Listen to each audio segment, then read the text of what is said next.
Sejam sempre bem-vindos, senhoras e senhores da terceira série do Ensino Médio do Paraná. É sempre uma honra recebê-los aqui e uma alegria e um privilégio ser recebidos por vocês aí. Eu sou o professor Antônio e enquanto você abre a mochila, o caderno e a cabeça, se preparando para a nossa aula de língua portuguesa, eu tenho 2 recados da direção. Primeiro, se você está acompanhando a aula pela TV aberta, fica tranquilo, tome nota. Este método de estudo, além de ser muito produtivo, vai te auxiliar na resolução das atividades que você pega de 15 em 15 dias na escola, ok?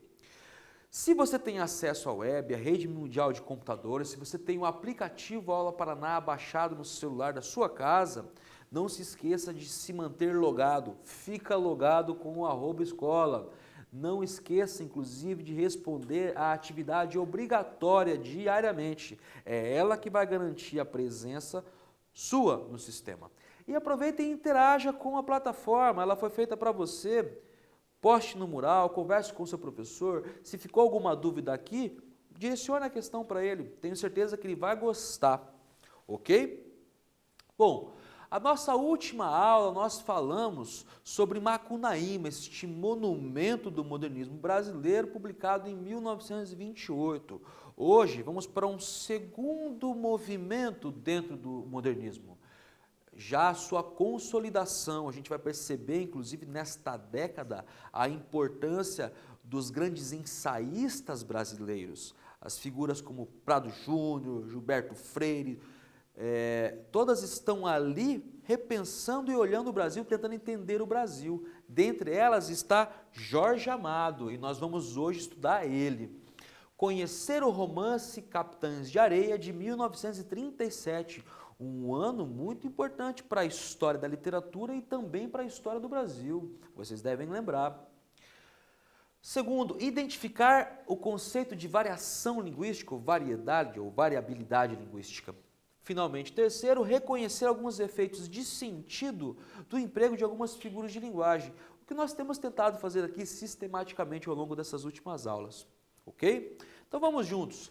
À esquerda vocês encontram esta iconografia, esta foto deste que é o mais vendido autor brasileiro de ficção do mundo, né? O mais vendido representante da literatura brasileira do modernismo de 30, com 49 obras marcadas pelo regionalismo e pela denúncia social. A gente já percebe de cara, nesses traços panorâmicos do autor, de que ele é um autor engajado. Ele se propõe, junto com esses pensadores que eu já disse anteriormente, a pensar o Brasil, a entender o Brasil.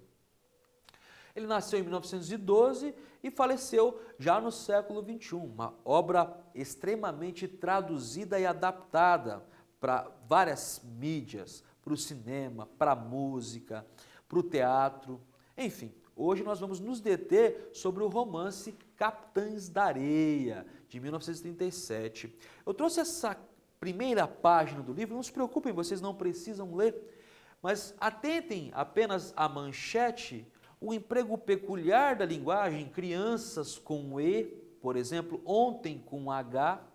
A gente vai ver o porquê disso mais detidamente. Mas então sigamos. Capitães da Areia, sob a lua num velho trapiche abandonado. Primeiro parágrafo.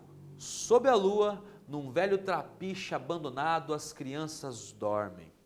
Antigamente aqui era o mar, nas grandes e negras pedras dos alicerces do trapiche, as ondas ora se rebentavam fragorosas, ora vinham se bater mansamente. A água passava por baixo da ponte sob a qual muitas crianças repousam agora, iluminadas por uma reste amarela de lua. Desta ponte saíram inúmeros veleiros carregados, alguns eram enormes e pintados de estranhas cores, para a aventura das travessias marítimas. Aqui vinham encher os porões e atracavam nesta ponte de tábuas hoje comidas. Antigamente, diante do trapiche, se estendia o mistério do mar-oceano. Nas noites diante eram de um verde escuro, quase negras, daquela cor misteriosa que é a cor do mar à noite. Primeiro quiz para vocês já pensarem no jogo rápido. Considere o fragmento em destaque e assinale a opção que descreve com precisão o narrador do romance. Sob a lua, num velho trapiche abandonado, as crianças dormem. Antigamente aqui era o mar, nas grandes e negras pedras dos alicerces do trapiche, as ondas ora se rebentavam fragorosas, ora vinham se bater mansamente. Letra A, narrador em primeira pessoa. Letra B, narrador em terceira pessoa. Repensem aí rapidamente o texto, esta questão não é difícil, eu já volto comentando o gabarito.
Gente, essa questão preliminar de narrador é fácil, não é?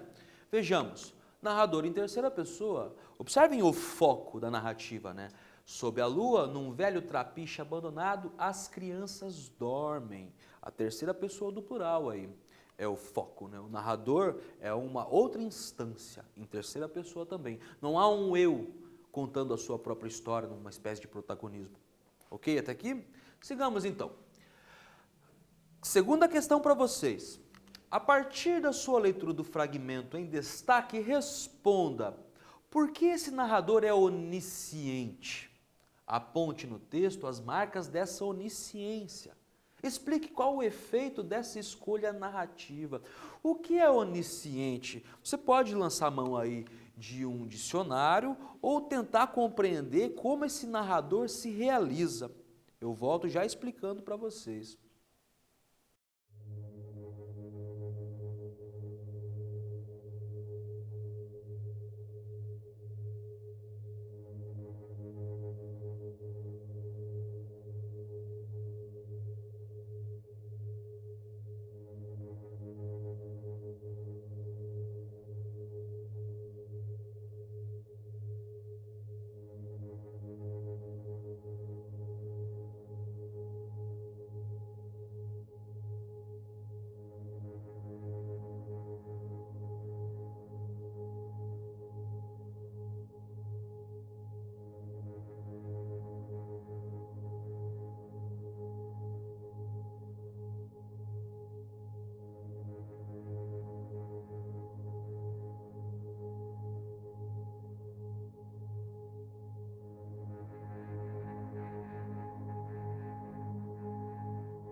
Gente, retomando, o que é onisciência? Vou ler para vocês novamente o enunciado. Porque esse narrador é onisciente? Aponte no texto as marcas dessa onisciência.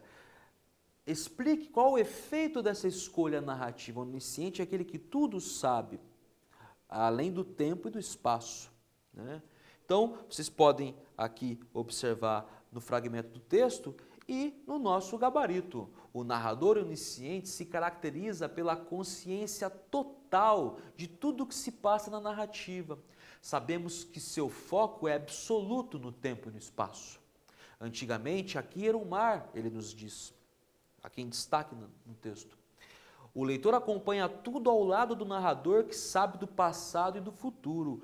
Aqui no Jorge Amado nem tanto, mas muitas vezes o narrador sabe inclusive o que se passa dentro da cabeça das personagens. Aqui neste caso não. Pessoal, antigamente aqui era o mar. A sentença seguinte é: a água passava por baixo da ponte sobre a qual muitas crianças repousam agora. Essa relação entre o presente e o passado é muito marcante no começo da narrativa. A gente observa, inclusive, o emprego do tempo verbal. Repousam no presente, era no passado. Sigamos com o texto. Hoje à noite a alva em frente ao trapiche. É que na sua frente se estende o areal do cais do porto. Por baixo da ponte não há mais rumor de ondas. A areia invadiu tudo, fez o mar recuar de muitos metros. Aos poucos, lentamente, a areia foi conquistando a frente do trapiche. Não mais atracaram na sua ponte os veleiros que iam partir carregados. Não mais trabalharam ali os negros musculosos que vieram da escravatura. Não mais cantou na velha ponte uma canção um marinheiro nostálgico. A areia se estendeu muito alva em frente ao trapiche e nunca mais encheram de fardos, de sacos, de caixões o imenso casarão. Ficou abandonado em meio ao areal, mancha negra na brancura do cais. Considere o fragmento em destaque e responda. Há uma ambientação sendo construída nesta passagem profundamente marcada pela decadência. Que elementos textuais concorrem para esta atmosfera?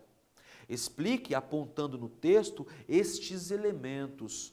Voltem aqui a esta passagem e atentem a estes índices que constroem a presença da decadência. É disso que se trata. Respondam aí que eu já volto comentando com vocês.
Gente, a construção dessa atmosfera, dessa presença decadente, pode ser observada sempre textualmente. Observem, a decadência de um ciclo é marcada pela ausência, por aquilo que não é mais como antes.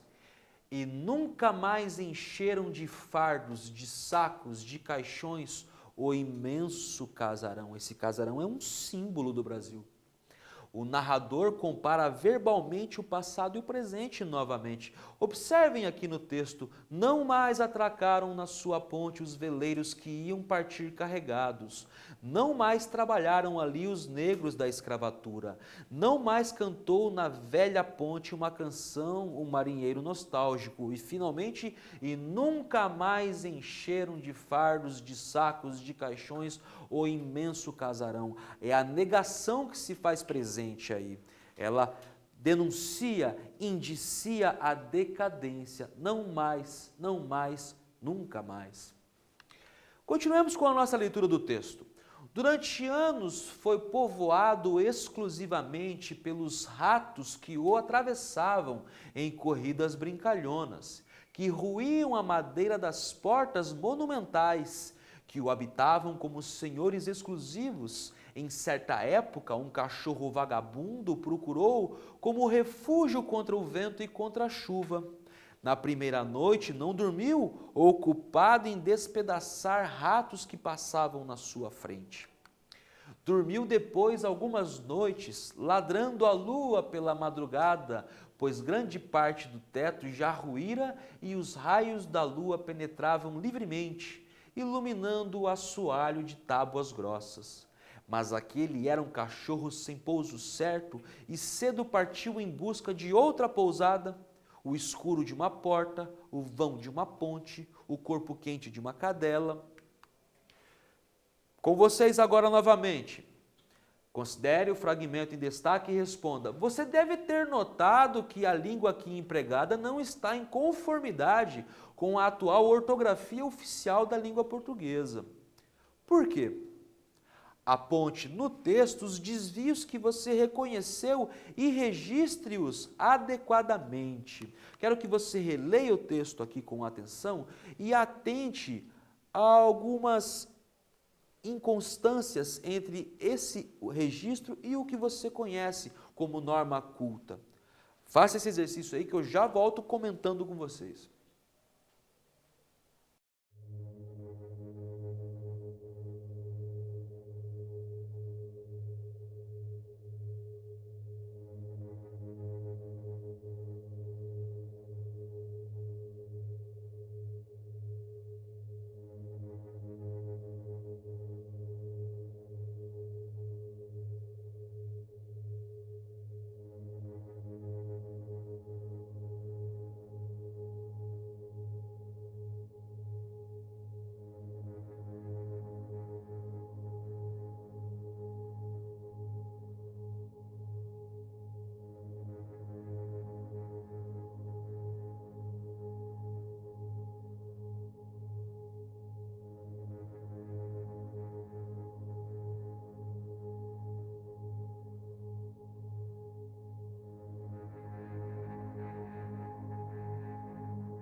Pessoal, atentem ao registro adequadamente de hoje. Há uma discrepância temporal entre esse registro e o nosso tempo, não é?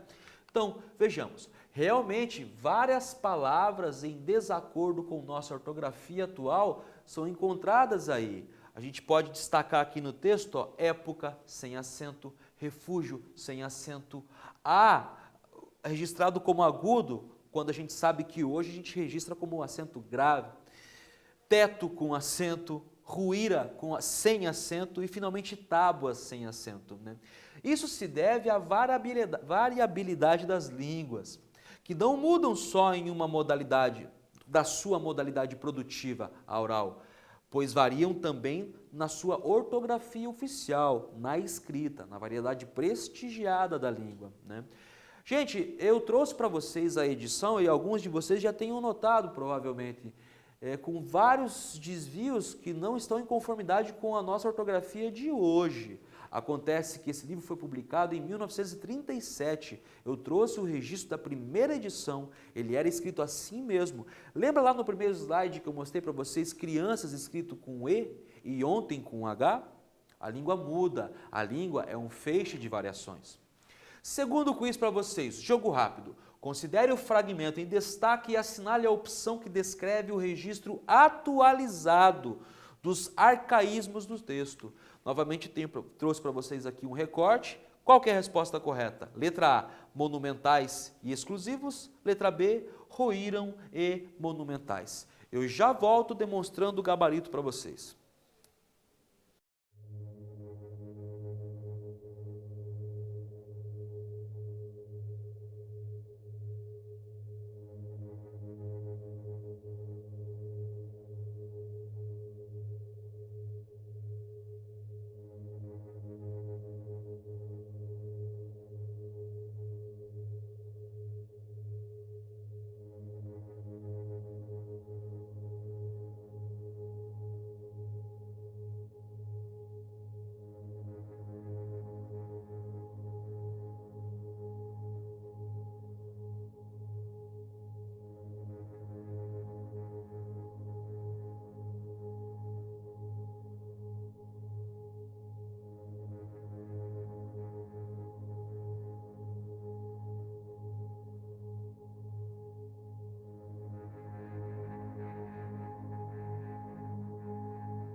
Minha gente, essa não é difícil, vamos falar a verdade, né? Se você tem dificuldade em guardar, memorizar a ortografia oficial, leia, releia.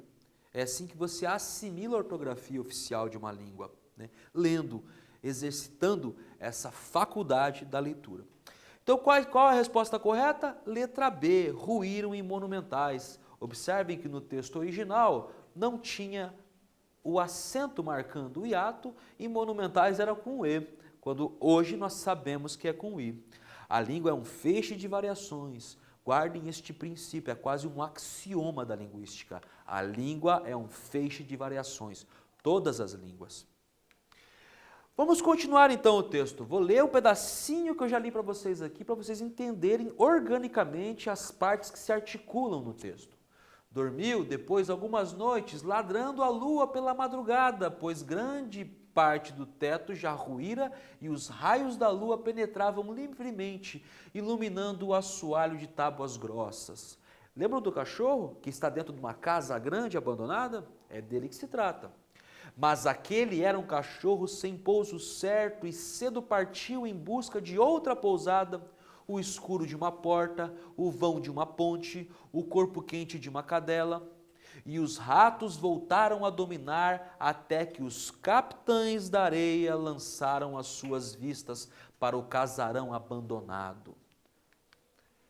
Neste tempo a porta caíra para um lado e um do grupo, certo dia em que passeava na extensão dos seus domínios, porque toda a zona do Areal do Cais, como aliás toda a cidade da Bahia, pertence aos capitães da areia, entrou no trapiche.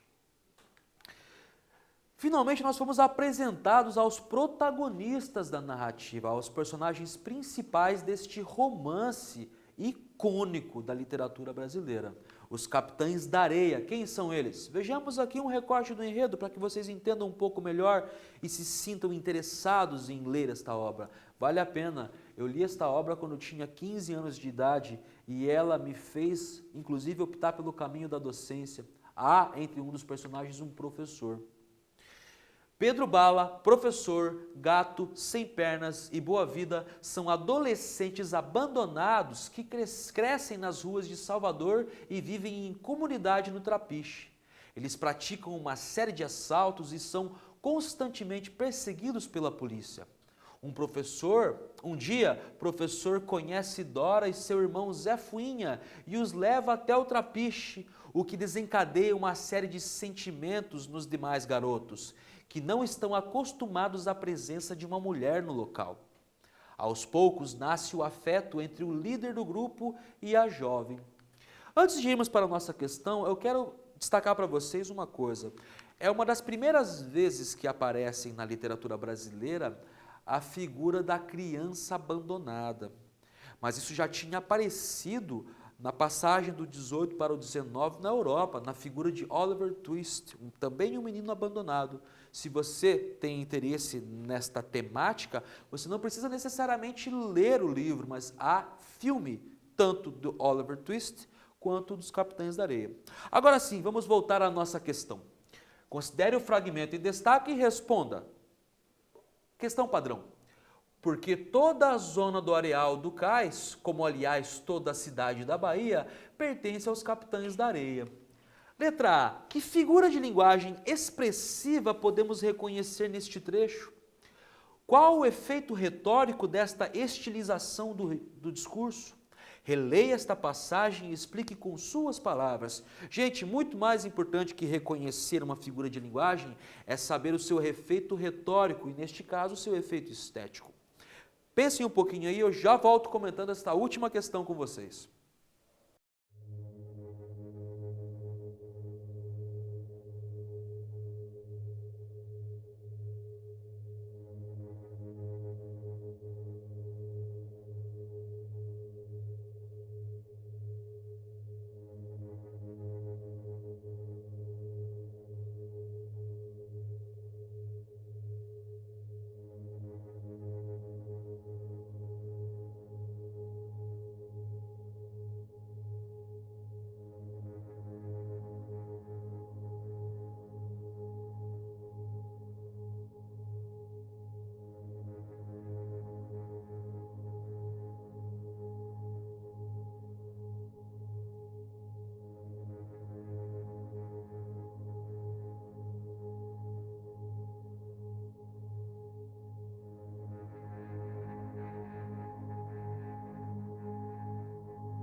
Gente, esta é a nossa última questão.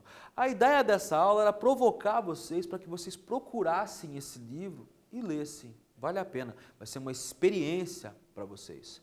Qual é a resposta correta? A hipérbole que se realiza na ênfase expressiva resultante do exagero da significação linguística, como toda a cidade da Bahia. Neste caso em específico, o efeito retórico é irônico, uma vez que os meninos que não têm casa têm assim toda a cidade de Salvador, toda a cidade da Bahia, né? Observem lá, porque toda a zona do Areal do Cais, como aliás toda a cidade da Bahia, pertence aos capitães da areia, a esses meninos de rua que moram em Salvador. A ironia aqui é de que eles são meninos de rua, eles não têm casa, mas a casa deles é toda a cidade da Bahia. Como aliás toda a cidade de Salvador ou da Bahia é um exagero, a gente chama de hipérbole, ok? Gente, o que a gente viu hoje?